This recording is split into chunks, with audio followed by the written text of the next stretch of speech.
തൃക്കോൽവട്ടം പഞ്ചായത്തിൽ 9-ാം വാർഡിൽപ്പെട്ട തൊഴിലുറപ്പ് തൊഴിലാളിയായ തുളസീധരൻ എന്ന വ്യക്തിയെ തൊഴിൽ എടുക്കുന്നതിനിടയിൽ പാമ്പ് കടിയേൽക്കുകയും അത്യാസന്ന നിലയിൽ ഹോസ്പിറ്റലിലാവുകയും ചെയ്തു. അദ്ദേഹത്തിൻ്റെ ചികിത്സാർത്ഥം 8,04,554 രൂപ ബില്ല് വരികയും അദ്ദേഹത്തിന് അടയ്ക്കാൻ കഴിയാതെ വരികയും ചെയ്തതിനാൽ തൃക്കോൽവട്ടം ഭരണസമിതിയും സെക്രട്ടറിയുടെയും 9-ാം വാർഡ് മെമ്പറായ സതീഷ് കുമാറിൻ്റെയും ഇടപെടലിലൂടെ അദ്ദേഹത്തിന് ആ ഫണ്ട് തദ്ദേശ സ്വയംഭരണ സ്ഥാപനത്തിൽ നിന്നും വാങ്ങിക്കൊടുക്കുകയും ചെയ്തു.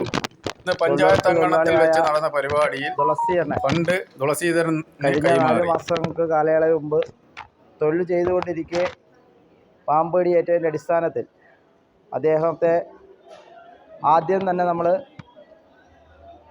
ഹെൽത്ത് സെൻ്ററിൽ കൊണ്ടുപോവുകയും അവിടുന്ന് ഡിസ്ട്രിക്റ്റ് ഹോസ്പിറ്റലിൽ കൊണ്ടുപോവുകയും ഡിസ്ട്രിക്റ്റ് ഹോസ്പിറ്റലിൽ ചെന്നതിൻ്റെ അടിസ്ഥാനത്തിൽ അടിയന്തരമായി വലിയ പ്രശ്നമായതുകൊണ്ട് ഏതെങ്കിലും അടുത്ത പ്രൈവറ്റ് ഹോസ്പിറ്റലിൽ എവിടെയെങ്കിലും എത്തിക്കണം എന്നതുകൊണ്ട് മരണം സംഭവിക്കുമെന്ന് ഉറപ്പ് പറഞ്ഞതിൻ്റെ അടിസ്ഥാനത്തിലാണ് മെഡിസിറ്റിൽ അവരുടെ വീട്ടുകാരുടെ അനുവാദത്തോടുകൂടി അവിടെ എത്തിക്കുകയും വലിയ ഏതാണ്ട് 2 മാസത്തോളം വലിയ ചികിത്സയുടെ അടിസ്ഥാനത്തിലാണ് നമ്മുടെ അദ്ദേഹത്തെ ട്രീറ്റ്മെൻറ്റ് ഇപ്പോഴും പൂർണ്ണമല്ല എങ്കിൽ പോലും നമ്മുടെ അതിൻ്റെ ചികിത്സാ ധനസഹായത്തിൻ്റെ കൊടുക്കുവാൻ വേണ്ടിയാണ് വിളിച്ചിരിക്കുന്നത്. അതിൻ്റെ യോഗത്തിന് അതിൻ്റെ അധ്യക്ഷനായി നമ്മുടെ ഗ്രാമപഞ്ചായത്തിൻ്റെ വൈസ് പ്രസിഡൻറ്റ് ശിവകുമാറിനെ സ്നേഹപൂർവ്വം ക്ഷണിക്കുകയാണ്.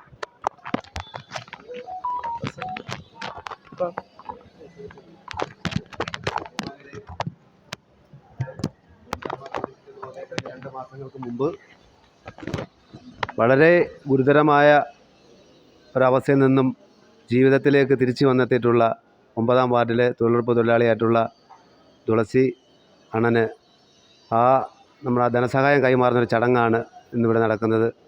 ഇതിലേക്ക് ഈ ചടങ്ങ് ഉദ്ഘാടനം ചെയ്തതിന് വേണ്ടി ധനസഹായം കൈമാറുന്നതിനും വേണ്ടിയും നമ്മുടെ ബഹുമാനപ്പെട്ട പഞ്ചായത്ത് പ്രസിഡന്റ് ശ്രീമതി സിന്ധു GS ക്ഷണിച്ചുകൊള്ളുന്നു.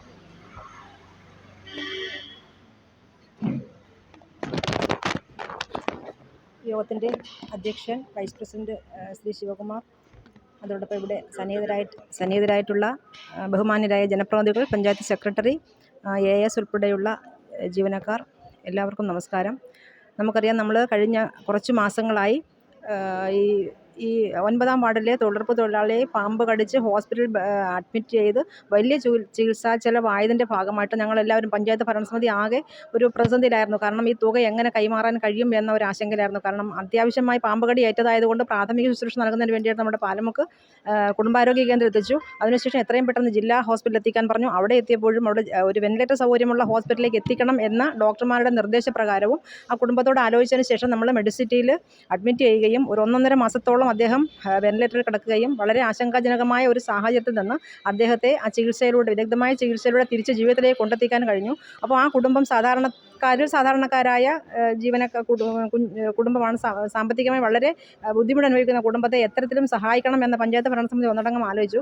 പക്ഷേ എപ്പോഴും ഈ ചികിത്സാ ധനസഹായം ഇതുവരെ നമ്മുടെ കൊല്ലം ജില്ലയിൽ ആദ്യമായിട്ടാണ് ഇത്രയും വലിയൊരു തുക. കേരളത്തിൽ തന്നെയും ഒരു 6 മാസത്തിന് മുന്നേയും ഇത്തരത്തിലൊരു വലിയ തുക കൈമാറാനുള്ള ഒരു സാഹചര്യം ഇതുവരെ ഉണ്ടായിട്ടില്ല. പക്ഷേ ഇത്തരം തുക കൊടുക്കാൻ പറ്റില്ല എന്നൊരു സാഹചര്യം അറിയിച്ചപ്പോഴും നമ്മൾ നിരന്തരമായി മിഷൻ ഡയറക്ടറേറ്റിലും അതോടൊപ്പം BPO വഴിയും DPC വഴിയും ഒക്കെ ഇടപെട്ട് ജില്ലാ മെഡിക്കൽ ഓഫീസറിൻ്റെ DMO വരെ എത്തി.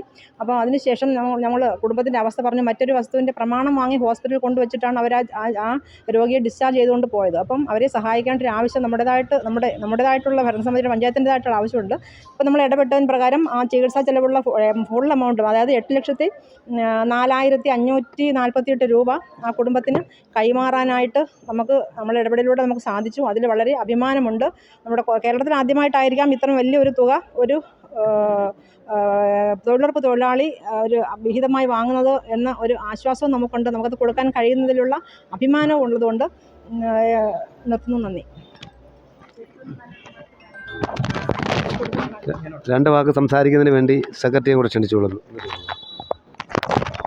അപ്പോൾ ദേശീയ തൊഴിലുറപ്പ് തൊഴിലാളിയുടെ നമ്മുടെ ഒരു 9-ാം വാർഡിലെ തുളസി അണ്ണന് ഒരു 2 മാസം മുമ്പാണ് ഇങ്ങനൊരു സംഭവം ഉണ്ടായത്. പക്ഷേ കേരളത്തിൽ ആദ്യമായിട്ടാണ് ഇത്രയും വലിയൊരു തുക ഒരു ചികിത്സാ ധനസഹായമായിട്ട് NRES ഫണ്ടിൽ നിന്ന് അനുവദിക്കുന്നത്.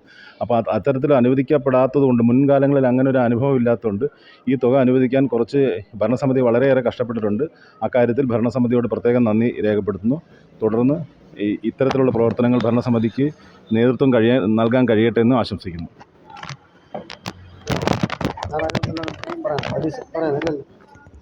ആ തുക ചെക്ക് കൈമാറുന്നതിന് വേണ്ടി പ്രസിഡന്റിനെ ക്ഷണിക്കുകയാണ്.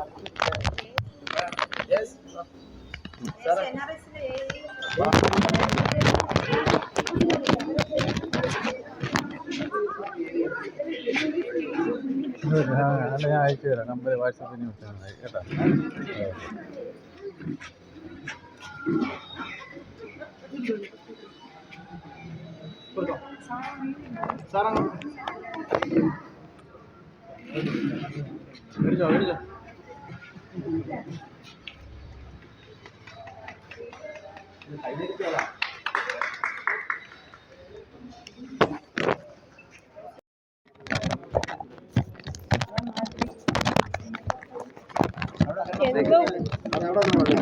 എന്തോ പറയണമെന്നറിയാൻ പറ്റുന്നില്ല. കാരണം ജീവിതത്തിൽ കിട്ടത്തില്ലെന്ന് പറഞ്ഞ ഒരാളെയാണ് എല്ലാവരെയും കൂടെ പ്രാർത്ഥനയോടെ എനിക്ക് തിരിച്ചു കിട്ടിയത്.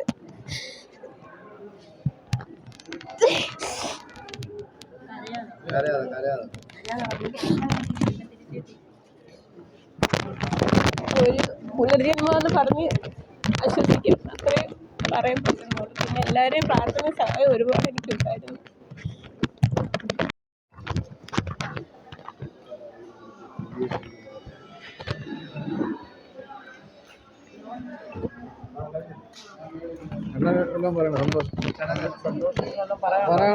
പറയാനുണ്ട്. അത് അവരുടെ കുടുംബക്കാരെങ്കിലും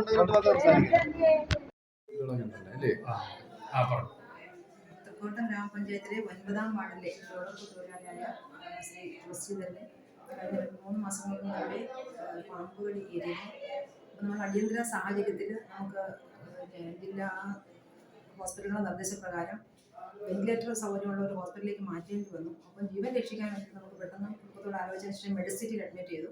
അവിടെ ഒരു 1.5 മാസത്തോളം വെന്റിലേറ്ററിൽ തന്നെ വളരെ ക്രിട്ടിക്കൽ സ്റ്റേജിൽ കഴിഞ്ഞ ആ വ്യക്തി വളരെ സാമ്പത്തികമായി ബുദ്ധിമുട്ടുള്ള കുടുംബം ആയതുകൊണ്ട് തന്നെ ഇത്തരത്തിലുള്ള പ്രൈവറ്റ് ഹോസ്പിറ്റലിൽ നിന്നുള്ള ചികിത്സാ ചെലവ് നമുക്ക് താങ്ങാവുന്നതിൽ ബുദ്ധിമുട്ടായിരുന്നു. ഓരോ തവണയും അദ്ദേഹത്തിൻ്റെ മകളും മകനും ഒക്കെ അവരുടെ ബുദ്ധിമുട്ട് നമ്മളോട് പറയാറുണ്ടായിരുന്നു. നമുക്ക് അവരെ എങ്ങനെ സഹായിക്കാം എന്ന ഒരു ആലോചനയിലായിരുന്നു. കാരണം ഇപ്പം ഒരു തൊഴിലുറപ്പ് തൊഴിലാളിക്ക് അപകടം സംഭവിച്ചാലൊക്കെ സാധാരണഗതിയിൽ ചെറിയൊരു പ്രാഥമിക ചികിത്സയൊക്കെ നൽകി ഹോസ്പിറ്റലിൽ ചെറിയൊരു ബില്ലിലൂടെ പണ്ടും സഹായങ്ങൾ ലഭിച്ചിട്ടുണ്ട്. പക്ഷേ ഇത്രയും വലിയ ഓരോ ബില്ലാകുമ്പോഴത്തേക്കും പഞ്ചായത്ത്